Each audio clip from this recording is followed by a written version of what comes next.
why it's coming out now is we wanted to wait, to get through all of the legal proceedings, the criminal trial, and it spans, it's, four parts, and it spans over 30 years of, pop culture, his life. So it took some time, to say the least, to put all of this together. It's an important story, and you could just tell it with all the public material. Mm-hmm. You go further, you've gotten your hands on some extra new material people are going to see for the first time, including this video. Any journalist would want to know how you got it, but it is Sean Diddy Combs in the heat of this, right before the arrest for the trial we just discussed, in private moments, talking to his lawyer, cameras running. He also underestimated that a lot, some of, with every celebrity, you do have different claims and some are completely unfounded. But I think that some of these lawsuits, there's receipts. Mm-hmm. And there's footage and there's voice recordings. And I think that for a man, it's also very interesting, for the culture of hip hop, so many artists record themselves, and they probably, when they were, recording themselves in 2005, never saw the year 2025 and how accessible that media would be to actually make a case for things. And I think that's a big part of the gumbo of 50 Cent's new Netflix documentary landed on the platform Tuesday and instantly grabbed attention with its fast-paced storytelling, explosive revelations, and rare behind-the-scenes access.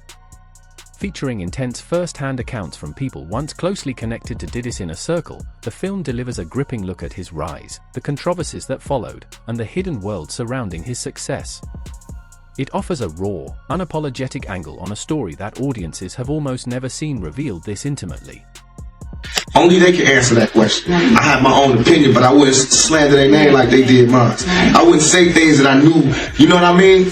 I believe so. I do believe so. I have proved things that I can say that will back up my claim, but this is not for the world to know about. You know what I mean? It's between me and him, and only he knows. So every time he say it didn't happen, or that's the only thing that makes this become an issue to everybody. Because you seen what I said in the Vibe article. I basically bowed out and was going to go ahead about my life. The next issue, that wasn't even the next issue, because them cowards waited about 4 issues before they got their story together. 4 issues later, half of New Yorkers commenting on me getting shot. And before, they was all like, we didn't see nothing. In the first issue, we did, Vibe viewers. Nobody seen shit. The 4th issue, when they came back with a reply, everybody knew what I did. They knew what I said. I was acting. Who gets shot 5 times in acts? Oh, I didn't get shot 5 times in their vision. I only got shot once because they found the bullet. The police found it, but now they the cops. Now they doing detective work. They found the bullet. Oh, you found the bullet, huh? So what is this other shit in me then? What was the doctors talking about? What? Can you explain these other holes in me? How'd I get gunpowder all over me? That insulted my intelligence. So yes, I did say Thug Life was there. Yes, I bowed out, all of that. But in the second episode of Sean Combs, The Reckoning, former Bad Boy Records insiders and artists share their perspectives on the chaotic period surrounding the deaths of Biggie Smalls and Tupac. Their accounts represent personal experiences and long-standing suspicions, not verified conclusions. Voices like rapper Mark Curry, Roxanne Johnson, Craig Mack's former wife, and Bad Boy co-founder Kirk Burroughs describe a time they say was fueled by mounting pressure, growing instability, and an increasingly volatile East Coast-West Coast rivalry that came to define 90s hip-hop. Together, their statements create a darker, more revealing portrait of the industry's internal conflicts and the power struggles behind one of music's most explosive eras.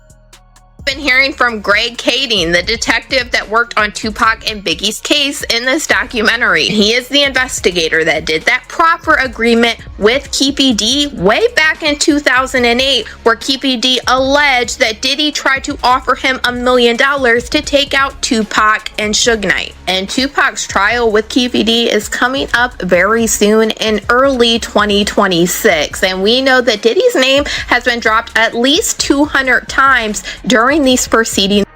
Created the atmosphere for both of those guys to lose their life. I honestly, when I look back on it, if he trusted Sean more, it would have been better. But he didn't trust him as much as the way Sean says they were best friends after he was dead. Nah, I didn't see that during the time we were working. The documentary continues to peel back hidden layers, cementing itself as one of the most intense and revealing examinations ever produced about Diddy. He is currently being held at a federal facility in New Jersey, serving a 50-month sentence after his conviction earlier this year on unlawful transportation charges tied to the Mann Act. Although a jury rejected the more serious organized crime allegations, public attention has only grown stronger since late 2023, when his former partner, Cassandra Ventura, filed a major civil lawsuit accusing him of years of mistreatment. That case triggered a wave of related civil claims now moving through the courts. Throughout the unfolding controversy, Diddy has firmly denied every allegation made against him. Combs have now sent a cease and desist letter to Netflix. That's right. They are demanding it not release a docuseries featuring the... This documentary pushes past allegations, introducing new claims that are already fueling fresh headlines and renewed public debate. The filmmakers secured rare behind-the-scenes footage of Diddy inside a New York hotel room just 6 days before his arrest, filmed by a videographer he personally hired. The footage captures tense exchanges with his legal team as he openly responds to the relentless media attention disrupting his public image. It delivers an unfiltered view of the pressure building behind closed doors, exposing the strain and strategic moves hidden beneath the constant news coverage. Documentary, I'm waiting the whole time for Aubrey O'Day to reveal some major story that happened between her and Diddy. 3 episodes in, she's basically just talking about Diddy in a very general way. It isn't until the 4th episode that Aubrey reveals a witness walked in on Aubrey O'Day completely inebriated with Diddy doing things to her, as well as a second man who they refer to as a light-skinned, tall man. Details are very explicit and not anything I could share on here. This witness revealed that it was 100% Aubrey O'Day. It was really uncertain in watching Aubrey's reaction and kind of resharing this story whether or not she fully recollected the situation. He says it couldn't have been her choice to become inebriated because that was never her issue. She never really drank a whole ton. The earlier parts of this series, Aubrey does reveal these series of emails that she got from Diddy. They were all in very sexual nature, in a very sexual tone. He's basically asking her to come over and do certain things with him. It's these very domineering emails where he's basically setting the tone that he's the boss. She says that she felt very uncomfortable about those emails, and 6 months later, it is extremely rare to hear someone speak so candidly before an indictment, especially in moments normally shielded by strict confidentiality. However, legal experts note that the presence of a videographer may have unintentionally compromised standard attorney-client protections. Diddy's legal team later told NBC News that the recording was never approved, that they had no idea how Netflix obtained the footage, and that the videographer was bound by tight confidentiality agreements. These disclosures have only added to the mystery of how such highly sensitive material ultimately made its way into the documentary. Bad boy, we had gotten over CCNY. It looked like the coast was clear. We were renegotiating with Arista. We were about to get a step up in the money. I had 25% of the company.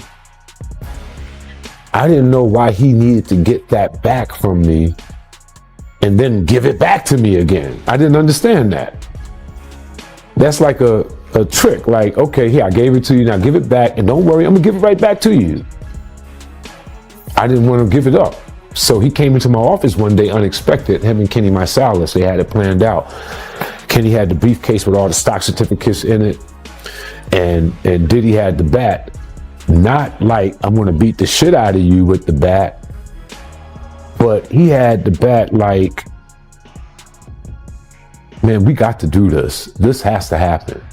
I didn't feel I was gonna get beat down in that office, in all honesty. I got people that can jump out of the shadows in a minute. I wasn't threatened by him.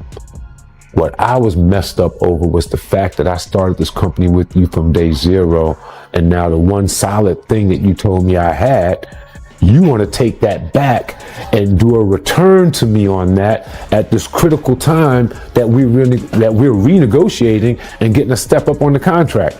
When he told me it was about all of that renegotiating and that I should trust, I did, begrudgingly, angry, upset. It wasn't right. I did it. He got the stock back. I went on, tried to get over that, kept doing my job, doing what I had to do, delivering everything. And once again, I was caught up in the job. I forgot all about it. And next thing you know, we had the snafu. I was fired. And he just said, oh, okay, bye. And since he had never given me his stock back, he never said that he would pay me anything or give me anything. He just avoided me all these years. Not only did he avoid me all these years, running high and low, I went on and started working with Mary, who the three of us started. The series also elevates voices from Diddy's past, including former collaborators, performers, and longtime associates who provide insider perspectives on his rise and influence. Among them, Aubrey Day from Making the Band shares her personal experiences, adding greater depth to the narrative while highlighting the pressure, challenges, and complexities of working alongside one of hip-hop's most powerful figures. With Pac's money, Pac wanted to leave, and it could be some other shit that was going on. But they still created an atmosphere for that. You understand that East Coast, West Coast bullshit. When Suge was trying to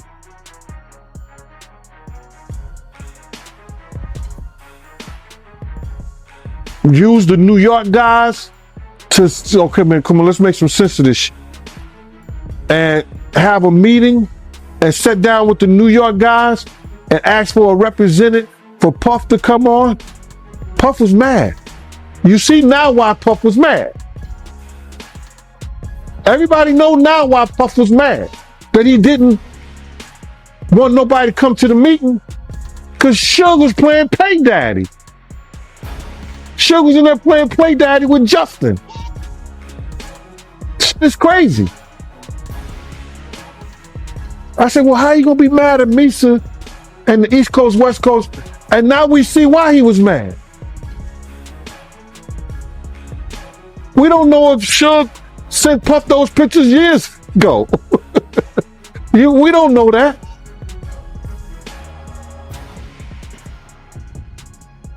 But that's why Puff didn't send a representative when Zipman was asking him, man, let me represent, just let me know. Nah, man, F that. They trying to get a black distribution company, a publishing company, all that for hip hop artists and music. Puff and Jay-Z ain't gonna have shit to do with it.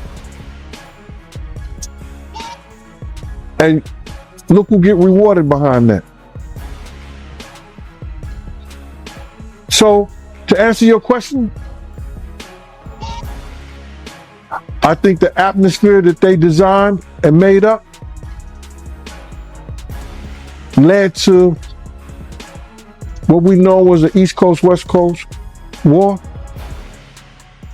And both of them had some responsibility. Singer Albeet Shaw, who previously dated Kim Porter, shares what he says he witnessed firsthand, while former bodyguard Roger Bonds recounts seeing Diddy behave aggressively toward Cassie, admitting that his view of Diddy changed as he learned more.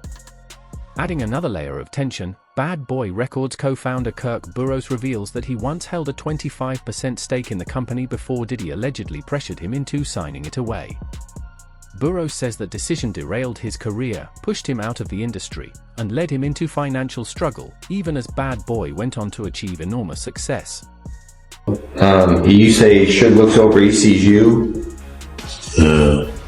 He looks right at you? Yeah, he looks at me. Okay. When he looks over at you, and then, Tupac's busy getting shot. Evidently, the story is Tupac's trying to either get out in the back seat or something. Yeah, what do you see happening inside their car? I seen a bullet going Suge's head. I thought he was dead. So Orlando across Dre? He leaned over on the window. We rolled down the window. Pop. They would drove on my side. I would pop them. You know what I'm saying? But they was on the other side. Burrows eventually brought his claims to court, but the case was dismissed due to the time that had passed, even as he continues to face other legal battles today. The episode then turns to the infamous Bad Boy vs. Death Row clash, the East Coast-West Coast war that forever changed hip-hop history. Death Row rallied behind icons like Dr. Dre and Tupac, while Bad Boy rose on the backs of stars such as Biggie, Faith Evans, 112, and Mar-Dollery. But insiders point to a critical twist: the artists themselves were not the true drivers of the conflict. Several interviewees claim it was the executives, particularly Combs, who kept the rivalry burning until it finally erupted. These accounts closely echo long-standing statements from Gene Deal, who has repeatedly alleged that Diddy played a key role in intensifying the feud. I'm not gonna go into details on that one. Keep it streets on me. I ain't gonna go into detail on that. Well, I'm gonna go ahead and read from the book. Well, so let them buy the book then. Okay. Well, I'm just gonna read this passage. The shit was on. Tupac made an erratic move and began to reach down beneath his seat. It was the first and only time in my life that I could relate to the police command, keep your hands where I could see them. Instead, Pac pulled out a strap, and that's when the fireworks started. One of my guys from the backseat grabbed the Glock and started busting back. The first skin shook in the head, and I thought that mother was dead. I had heard some stories, supposedly that Suge used Tupac as a shield when the bullets started flying, but that's some bullshit. Suge was already wounded, and he was the one that got touched. As the rounds continued flying, I ducked down so I wouldn't get hit. Basically, yeah. White Cadillac, arm came out the back seat and started letting off. What went through your head when you saw that? Keefe D's 2008 proper agreement, he alleged that Diddy's friend Zip Martin is the one that gave him the weapon that was used to take out Tupac. Keefe D told the investigator Greg Kading that Zip Martin had a special compartment to keep this weapon in his car that he drove to Las Vegas. And in this documentary, we have Greg Kading confirming that Zip Martin did drive the same type of vehicle that Keefe D alleged to Las Vegas this night. And then during this documentary, we heard from the former president of Bad Boy, Kirk Burroughs, who alleged during this time, Diddy had him hiring a whole bunch of people and getting cars to drive to Las Vegas. And he is now very curious into why Diddy wanted to do this. And he said, in his opinion, he now believes that Diddy was behind. The documentary portrays the label rivalry as something that quickly moved beyond music, turning into a dangerous street-level conflict, with the Crips allegedly aligned with Bad Boy and Biggie, while the Bloods were connected to Suge Knight and Death Row. At the core of these tensions, the series highlights Diddy's ties through Eric Von Zip, whom he once called an uncle, along with alleged figure Dwayne Keefe D. Davis, a name long associated with New York street circles. Using recorded material featured in the series and analysis from former lap detective Greg Kading, the episode presents Davis describing how he and his nephew, Orlando Anderson, were involved in the 1996 Las Vegas attack on Tupac. Although Netflix cannot release the original footage, the documentary includes interviews with figures such as Keefe D, offering their own perspectives and adding a personal lens to one of hip-hop's most explosive and historically defining moments. There was the rumor that after Pac got Puffy gave Zip $1 million that was supposed to be handed over, and Zip ended up keeping it. And I remember when I interviewed TK Kirkland, who was actually roommates with Zip at one point, they were that close. He actually said, yeah. The Fed said that too. He said that actually happened. Well, the story that has circulated was that after Tupac got, Puffy allegedly gave the money, I heard, to Zip. Yes. And Zip was supposed to give the money to Keefe in there. Yes. But he never gave the money to him. But thank God he never gave him the money, right? Think about it. If he gave the money, Puffy will be in prison now, money for hire. So thank God. It's just a true story. I'm not saying yes or no, but if he would have gave them the money, it'd have been for hire and Puffy would be locked up. Davis also alleged that Diddy had promised to pay him and other gang members to target Tupac Shakur and Suge Knight, who was in the same vehicle during the shooting. He claims the payment never materialized, partly because Knight survived and partly because the money supposedly vanished with Von Zip, who has since passed away.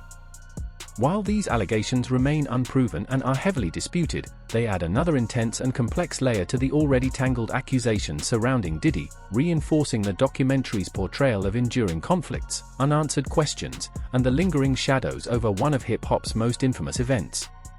even speaking on the situation with Biggie, how he was the one in charge of planning this London media trip for Biggie that he was supposed to be on the night that he was actually unalived. Kirk Burrows claims Diddy is the one that canceled this trip and Biggie did not want to go out to Los Angeles. And Kirk Burrows feels like Diddy should be responsible for what happened to Biggie. What Kirk Burrows alleged next is what's really chilling. He said something that we have heard alleged many times, and he said that Biggie was actually leaving Bad Boy Records shortly before he passed away. Kirk Burrows alleged that Biggie already signed the paperwork to get out from underneath Bad Boy. Then Kirk Burrows went on to allege that after Biggie passed away, Diddy came to him and told him to change the terms in the contract that Biggie signed. And he claimed that he was so calculated that he told Kirk Burrows to just switch out the middle pages. That way on the last page, Biggie's signature would still be there. That way Diddy could allegedly keep racking. Burrows claims that Diddy urged Christopher Wallace, aka Biggie, to travel to Los Angeles to promote his album despite Biggie's evident hesitation, a trip that tragically ended with the rapper's death in 1997. He asserts that Diddy guided Biggie into a dangerous situation and later framed the choice as entirely Biggie's own. According to Burrows, this helped shape a misleading public narrative that has protected Diddy from deeper scrutiny for years, casting a darker, more troubling shadow over the events leading up to Biggie's death. To go to LA so soon, knowing that Tupac got killed 6 months earlier. The award show season was up. We had to go out there to participate in that. We had records that were nominated. We were a budding, launching company that already launched and we were successful. We could not go. But Biggie did have an inconvenience. He had a car accident. I think it was in Brooklyn, maybe downtown Brooklyn. He had a broken femur at that time. And he was recovering from that. Big sized person, could not really sit comfortably in a plane, not even first class, with a cast on. It was uncomfortable. He was talked into going to the LA portion of the trip so that he could be out there ahead of time. He was out in LA so there wouldn't be a big rush and bustle to get him there. So I think he was out there for a good week and a half ahead of time leading into the event. So being out there, we came to follow up and to have that night. And then he was supposed to, as per Arista's marketing department, Arista, one of the best labels and distribution companies that you can have to back you, the legendary Clive Davis, who's backed so many artists, believed in Bad Boy so much, he put together a marketing campaign that was never seen before that campaign and still wasn't seen, but it was put together so that Biggie could receive an international press junket in London with all press from around the world meeting him that Saturday, Sunday after the Friday award show night. He was supposed to go on an international flight with me. We have the itinerary still to this day. He was supposed to leave that early morning, go to London, and we would be out there for 2 or 3 days, and then he would go back to New York and go home. Diddy called Sean P. Diddy, whatever his name was during that time, called late Friday night, early Saturday morning, saying he's not going to London. Call Arista, cancel it. You go. You represent it. You go. He's not going. He wants to. Kirk Burrows further disputes the long-standing narrative, asserting that Diddy's relationship with Biggie was far from the loyal, supportive bond often depicted publicly. According to Burrows, the two were not particularly close, and he claims Diddy showed little genuine concern for Biggie's well-being.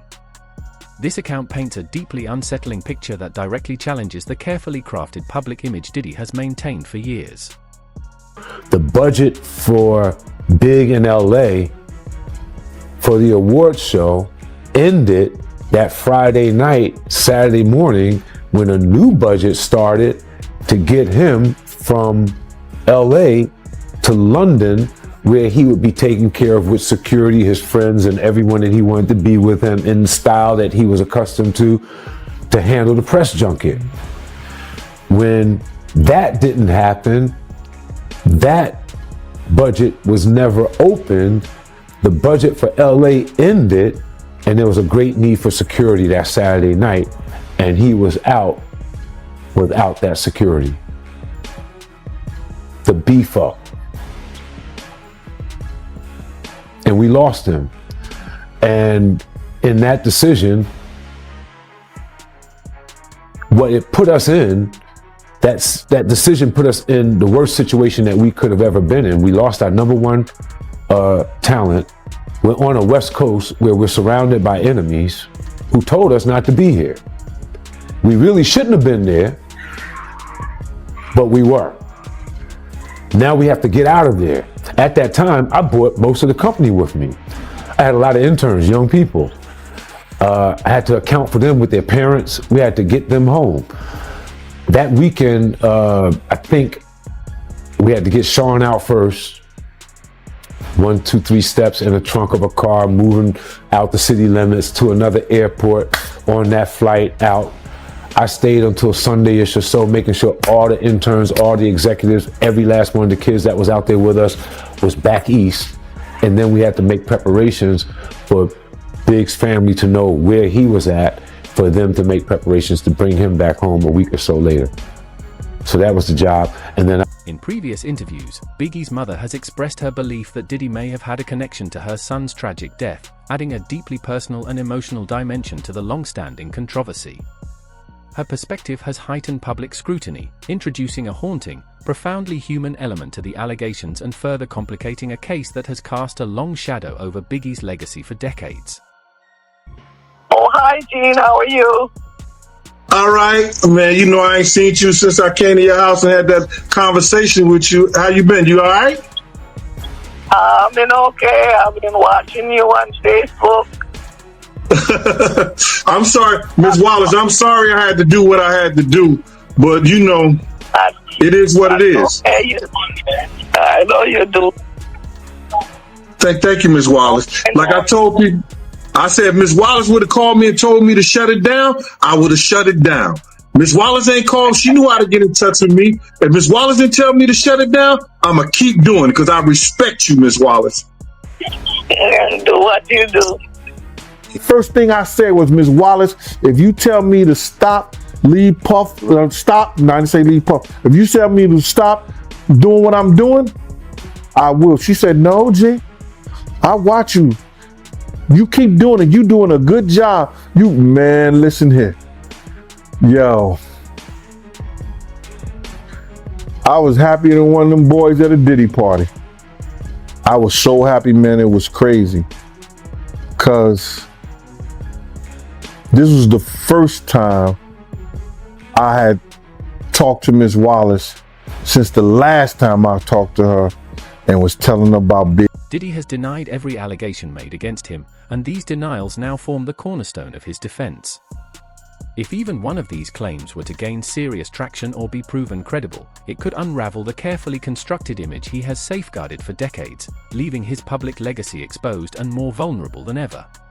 And I also noticed this document that flashed on the screen that was from investigator Russell Poole. And Russell Poole said that he called Miss Wallace to update her on the investigation and that she was frustrated and angry that no one had been arrested for her son's unaliving. After bringing her up to date on the case and explaining our frustration with the lack of cooperation from Puffy Combs, Bad Boy Entertainment, plus Biggie's own entourage's lack of further assistance in the investigation, Miss Wallace calmed down and understood the situation.